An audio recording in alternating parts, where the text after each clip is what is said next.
دوستو آج ہم سیر کرنے جا رہے ہیں ایک ایسے ملک کی جسے مڈل ایسٹ کا ایک چھوٹا سا ملک ہونے کا اعزاز حاصل ہے، مگر پھر بھی یہ ملک دنیا کے امیر ترین ملکوں کو ٹکر دیتا ہے۔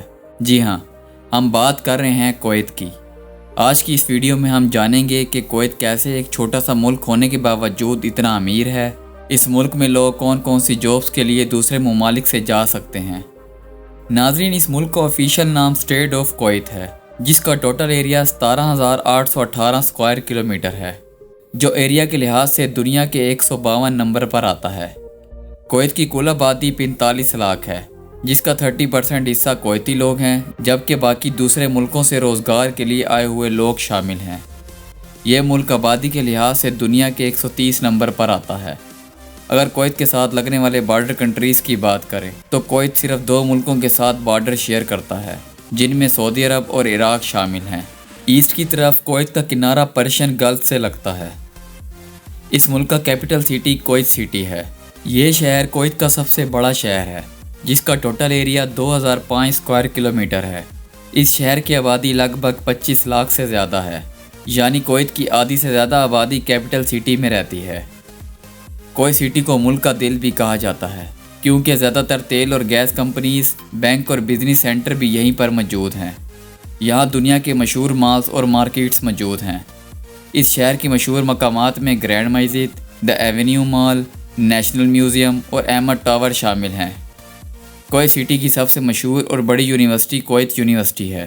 یہ کویت کی پہلی سرکاری یونیورسٹی ہے۔ یہاں مقامی اسٹوڈنٹ کے ساتھ ساتھ غیر ملکی اسٹوڈنٹس بھی تعلیم حاصل کرنے آتے ہیں۔ دوستو، کویت میں غیر ملکی لوگوں کی بڑی تعداد آباد ہے، اس لیے یہاں بہت سی زبانیں بولی جاتی ہیں، مگر کویت کی آفیشیل زبان عربی ہے۔ اب اگر بات کریں کویت کے کھانوں کی تو مجبوس کو یہاں کا قومی کھانا سمجھا جاتا ہے۔ کویت کا لٹریسی ریٹ تقریباً 96% ہے، جو دنیا کے 67 نمبر پر آتا ہے۔ دوستو، کویت کا جی ڈی پی $153 بلین ہے، جو دنیا کے 58 نمبر پر آتا ہے۔ یہاں کے لوگوں کی سالانہ انکم تقریباً $32,000 ہے۔ یہاں پر استعمال ہونے والی کرنسی کویتی دینار ہے، جو دنیا کی سب سے مہنگی کرنسی مانی جاتی ہے۔ یہ ملک ہر سال تقریباً $63 بلین کی ایکسپورٹ کرتا ہے۔ دوستو، ویسے تو کویت کا آفیشیل مذہب اسلام ہے۔ یہاں پر 74.7% مسلم، 16.6% کرسچن اور 8.7% دوسرے مذہب کے لوگ آباد ہیں۔ یہاں جابز کے لیے دوسرے ممالک سے بہت سے لوگ آتے ہیں۔ یہاں سب سے زیادہ جابز کی فیلڈ میں تیل اور گیس کی صنعت، construction, engineering, medical, teaching, I T اور بزنسز شامل ہیں۔ دوستو، اس ملک کا کرائم ریٹ نہ ہونے کے برابر ہے۔ کویت ایک محفوظ ملک مانا جاتا ہے۔ یہاں کے قوانین بہت سخت ہیں، خاص طور پر شراب، منشیات اور غیر قانونی کاموں پر مکمل پابندی ہے۔ اب اگر کویت کی شہرت کی بات کریں تو کویت دنیا میں سب سے بڑے آئل ریزرو رکھنے والے ممالک میں شامل ہے۔ اس کی اکانومی کا زیادہ تر حصہ آئل کے ایکسپورٹ سے آتا ہے۔ کویت کا کویتی کروڈ آئل بھی دنیا بھر میں مشہور ہے۔ اس کے ساتھ ساتھ کویت اپنی مہنگی کرنسی، کویت ٹاور، عرب ثقافت اور اپنے قومی کھانے کی وجہ سے دنیا بھر میں مشہور ہے۔ کویت بڑی تیزی سے ترقی کر رہا ہے اور کئی بڑے پروجیکٹس پر کام بھی کر رہا ہے۔ ان میں سب سے اہم سلک سٹی ہے، جو بڑے ترقیاتی پروجیکٹس میں شمار ہوتا ہے۔ یہ سٹی کئی انفراسٹرکچر، بلند و بالا بلڈنگز اور کئی سہولیات کے ساتھ ایک نیا کمرشل اور ریزیڈینشل مرکز بنے گا۔ اس کے علاوہ مبارک ال پورٹ کا پروجیکٹ ہے، جو ریجن کی سب سے بڑی اور جدید پورٹ میں شامل ہوگی اور گلف ٹریڈ میں اہم کردار ادا کرے گی۔ کویت اپنی ٹرانسپورٹ سسٹم کو بہتر بنانے کے لیے میٹرو پروجیکٹس پر بھی کام کر رہا ہے۔ ان پروجیکٹس کا مقصد کویت کی اکانومی کو تیل پر انحصار سے نکال کر ایک ڈائیورس اور ایڈوانس اکنامک سینٹر میں بدلنا ہے۔ دوستو، کویت ان ممالک میں سے ایک ہے جو تیل کے علاوہ سولر پروجیکٹس اور رینیویبل انرجی پر بھی کافی انویسٹمنٹ کر رہا ہے۔ کویت ایک چھوٹا سا ملک ہونے کے باوجود بھی دنیا کے مہمان نواز ممالک میں شمار کیا جاتا ہے۔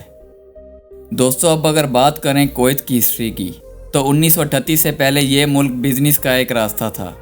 1938 میں یہاں سے تیل ڈسکور ہوا اور پھر 1946 میں تیل کی ایکسپورٹ شروع ہوئی اور یہ ملک ترقی کی سیڑھیاں چڑھنے لگا۔ ایک اندازے کے مطابق یہ ملک سال بھر میں تقریباً $85 بلین کا تیل ایکسپورٹ کرتا ہے۔ کویت دنیا کا وہ واحد مسلم ملک ہے جہاں آپ کو کوئی بھی انکم ٹیکس نہیں دینا ہوتا۔ کرنسی کی وجہ سے پاکستان، انڈیا اور بنگلہ دیش کے لوگوں کی اس کنٹری میں کام کرنے کی خواہش سب سے زیادہ ہوتی ہے۔ لیکن کیا آپ جانتے ہیں کہ 19 سال سے کویت نے 5 کنٹریز کو ویزا دینے پر پابندی لگا رکھی تھی، جن میں پاکستان، ایران، شام، یمن اور افغانستان شامل ہیں۔ ایک رپورٹ کے مطابق کویت میں 11 لاکھ کے قریب انڈین آباد ہیں جو کنسٹرکشن، آئی ٹی اور ہیلتھ شعبے میں کام کرتے ہیں اور اچھے خاصے پیسے کماتے ہیں۔ دوستو، کویت میں گرمی بھی بہت زیادہ پڑتی ہے، ٹیمپریچر 50 ڈگری سینٹی گریڈ تک بھی چلا جاتا ہے۔ کویت سٹی میں انٹرنیشنل ایئرپورٹ موجود ہے جو دنیا کے خوبصورت ایئرپورٹس میں سے ایک ہے۔ کویت کی 2 ایئر لائنز ہیں، ایک کویت ایئر ویز اور دوسری الجزیرہ۔ جو بھی کویت آتا ہے وہ کویت ٹاور کا ضرور وزٹ کرتا ہے۔ آپ جب بھی انٹرنیٹ پر کویت کو سرچ کریں تو یہ ٹاور آپ کو ضرور نظر آئیں گے جو کویت کی پہچان ہے۔ اس ٹاور کے اوپر سے پورے شہر کا نظارہ آسانی سے ہو جاتا ہے۔ کویت کے بارے میں یہ بھی کہا جاتا ہے کہ یہاں پانی مہنگا ہے جبکہ پیٹرول سستا ہے۔ کویت سٹی میں ایونیو مال سب سے زیادہ فیمس ہے۔ یہاں آپ کو دنیا کے تمام برانڈز دیکھنے کو ملیں گے۔ یہ مال دنیا کا تیسرا سب سے بڑا مال ہے جس کا ٹوٹل ایریا 1,20,000 اسکوائر میٹر ہے۔ یہاں ورکرز کو دبئی اور سعودیہ کی نسبت زیادہ اچھے طریقے سے رکھا جاتا ہے، اور دوسرا یہاں دبئی اور سعودیہ کی نسبت ٹیکس بھی بہت کم ہے۔ یہاں پاکستانی اور انڈین کی کم از کم سیلری 200 دینار سے شروع ہوتی ہے۔ کویت کے موجودہ بادشاہ شیخ مشعل الاحمد الجابر الصباح ہیں۔ عرب ممالک میں الصباح خاندان پیسوں کے معاملے میں دوسرے نمبر پر آتے ہیں، جبکہ پہلے نمبر پر سعودی شاہی خاندان آتا ہے۔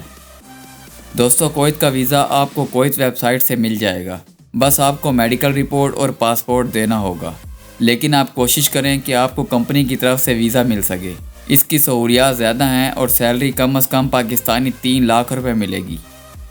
امید ہے آپ کو ہماری آج کی ویڈیو پسند آئے گی۔ ویڈیو اچھی لگی ہو تو ویڈیو کو لائک اور دوستوں کے ساتھ شیئر لازمی کریں۔ آپ اگلی ویڈیو کون سی دیکھنا پسند کریں گے نیچے کومنٹس میں ضرور بتائیں۔ ملتے ہیں اگلی ویڈیو کے ساتھ۔